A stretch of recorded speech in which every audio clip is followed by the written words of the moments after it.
Dato og pobre makasinati og mga problema.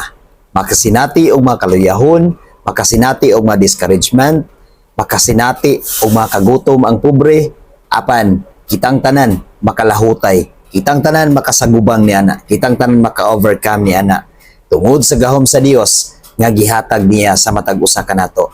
Atong paminahon ang iyang pulong sa Filipos 4 bersikulo 12 hangtod sa 13.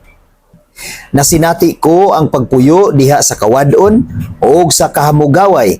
Nakatunan ko na ang pag-atubang sa bisan unsang kahimtang, sa kinabuhi, sa kabusog o sa kagutom o sa kahamugaway o sa kawadon. Sa bersikulo 13, may kalig-on ako sa pagsagubang sa tanan tungod sa gahom nga gihatag nako ni Kristo. Ato gayong masagubang ang tanan igsoon. Atong maagian ang tanan tungod ni Kristo. Tungod sa gahom nga gihatag ni Kristo.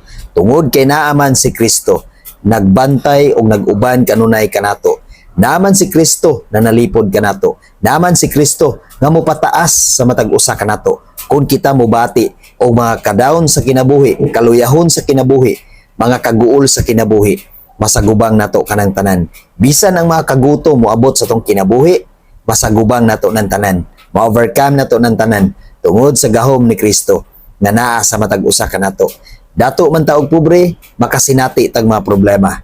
Sa mga kawadon, makasinati kitang tanan niana.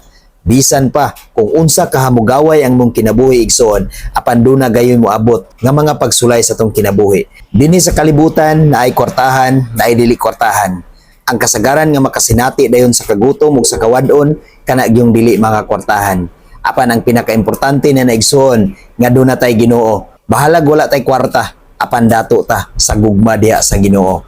Dato kita sa presensya sa Dios. Mao kana ang pinakaimportante. Kay ang Ginoo mag-provide gayud sa kanunay. Dili gayud kita niya pasagdan. Bisan unsa ang mahitabo sa tong kinabuhi, naa siya nga mulig-on kanato. Masagubang nato ang tanan pinaagi sa gahom ni Kristo. Busa salig ug ampo kanunay sa Ginoo. Patubuo na to itong pagtuo kay siya lang gayod ang atong sandiganan sa kanunay. God bless sa tanan.